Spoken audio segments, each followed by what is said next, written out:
ప్రముఖ ప్రవచనకర్త గరికపాటి నరసింహారావు మధ్యాహ్న భోజన పథకంపై చేసిన వ్యాఖ్యలు ఇప్పుడు ఆంధ్రప్రదేశ్లో రాజకీయ సామాజిక చర్చకు దారితీశాయి. ప్రభుత్వ పాఠశాలలో భోజనం పుస్తకాలు అందించడంపై ఆయన చేసిన విమర్శలకు ఏపీ స్టేట్ ఫుడ్ కమిషన్ ఘాటుగా సమాధానమిచ్చింది. ఒక చిన్న విషయం మీద నాకు 2 రోజుల నుంచి చాలా మంది అడుగుతా ఉన్నారు, ఎందుకంటే రిలేటెడ్ సబ్జెక్ట్ కాబట్టి. గరికపాటి గారు కొన్ని వ్యాఖ్యలు చేశారు. డొక్కా సీతమ్మ బడి భోజన పథకం, మధ్యాహ్న భోజన పథకం గురించి కొన్ని మాటలు మాట్లాడారు. వాటి గురించి మీ స్పందన ఏంటి సార్ అని, ఎందుకంటే నా రిలేటెడ్ కాబట్టి నేను కొంచెం క్లారిటీ ఇస్తానండి. అంటే ఆయన చెప్పారు, ఆయన చెప్పడం వల్ల కొన్ని లక్షల కోట్ల మంది వింటుంటారు. కొంచెం వాట్ ఈజ్ వాట్ ఏంటి అనేది, అంటే వాళ్ళకి అంత అవగాహన ఉండకపోవచ్చు, ప్రజలకు కూడా అన్ని విషయాలు తెలియాలి అనే ఒక ఉద్దేశంతో నేను ఈరోజు మీ ముందుకు రావడం జరిగింది. దాంట్లో భాగంగా ఒక్కసారి ఆయన ఏం మాట్లాడారు అనేది ఒక్కసారి మనం చూద్దామండి. మధ్యాహ్న భోజనం ముఖ్యమైనది, చదువు మధ్యాహ్నం అయిపోయింది. చదువు ఎవడికి అక్కర్లా.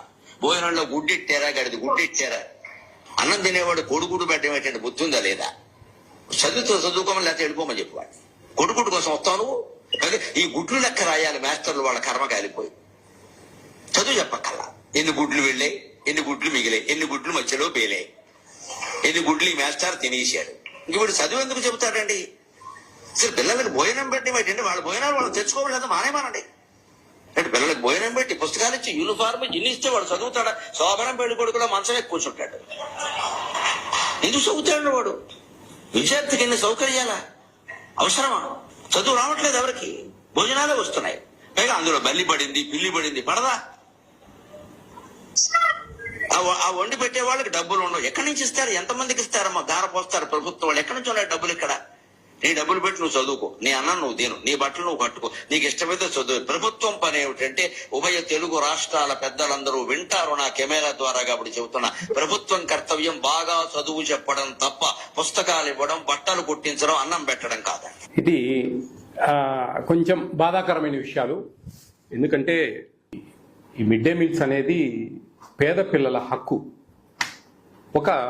మనము జనరల్గా ఆలోచిస్తే ఇది ఒక ఫ్యాషన్, అదొక లగ్జరీ కాదండి. పిల్లలు పెట్టే భోజనం ఒక లగ్జరీ కాదు, అది వాళ్ళ జన్మ హక్కు. ఆ విధంగా మనకు ప్రభుత్వాలు, సుప్రీంకోర్టు దాని మీద మనకు చెప్పడం జరిగింది. దీంట్లో ముఖ్యంగా దాదాపు 1960లో తమిళనాడులో ఈ మధ్యాహ్న భోజన పథకాన్ని అప్పటి ముఖ్యమంత్రి వర్యులు కుమారస్వామి కామరాజ్ గారు ఆయన ప్రారంభించడం జరిగింది. దాని తర్వాత 1996లో మొత్తం ఇండియా అంతా ఇంప్లిమెంటేషన్ చేశారు. అప్పుడు 1 to 5th వరకు మాత్రమే మధ్యాహ్న భోజనం ఇచ్చేవాళ్ళు. 2003లో పూర్తి స్థాయిలో 10th క్లాస్ వరకు, ఫస్ట్ క్లాస్ నుంచి ఈ మధ్యాహ్న భోజన పథకం అనేది అమలు చేస్తున్నారు. దీంట్లో ముఖ్యంగా ఒకటి గమనించాలండి అందరూ కూడా. దీంట్లో ఆర్టికల్ 21 రైట్ ఆఫ్ లైఫ్ అని మన రాజ్యాంగంలో ఒకటి ఉందండి. దీనికి సపోర్ట్ చేస్తూ సుప్రీంకోర్టు చెప్పిన మాటలు కూడా దీంట్లో మిళితమై ఉన్నాయి. అదేమిటంటే, జీవితం అంటే కేవలం బ్రతకడం కాదండి, గౌరవంగా బ్రతకడం, ఆరోగ్యకరమైన పోషకాహారం, కనీస జీవన ప్రమాణాలు అందులో భాగంగా ఉంటాయి. అంటే ప్రభుత్వం జనానికి రేషన్ ఇవ్వటం, పిల్లలకు పౌష్టికాహారం అందివ్వటం దానమో దయో అలాంటివి కాదండి, అది వాళ్ళ హక్కు. భారతదేశంలో పుట్టినందుకు మనకు అది ఒక హక్కుగా పరిగణించారు. ఆరోగ్యంగా జీవించే హక్కు, రైట్ ఆఫ్ ఎడ్యుకేషన్ యాక్ట్ అని ఇంకోటి ఉంది. దీంట్లో విద్య అంటే కేవలం పుస్తకాలు కాదండి, పుస్తకాలు మాత్రమే కాదు, దీంట్లో చాలా మిళితమై ఉన్నాయి. పిల్లాడు క్లాసులో కూర్చునే ప్రతి స్థితి కూడా, ఒక పక్క కడుపు కాల్చుంటే మధ్యాహ్న భోజనం లేకుండా విద్య హక్కు నెరవేరదండి. దాంట్లో చాలా ఇబ్బంది వస్తుంది. స్కూల్ పిల్లలకు మధ్యాహ్న భోజనం ఇవ్వడం ఒక చట్టబద్ధ హక్కు. ఇక్కడ ఇవ్వచ్చు అనడం లేదు, ఇవ్వాలి అంటోంది చట్టం. 2001లో సుప్రీంకోర్టు ఆఫ్ ఇండియా ఒక కీలక ఆదేశం ఇచ్చింది.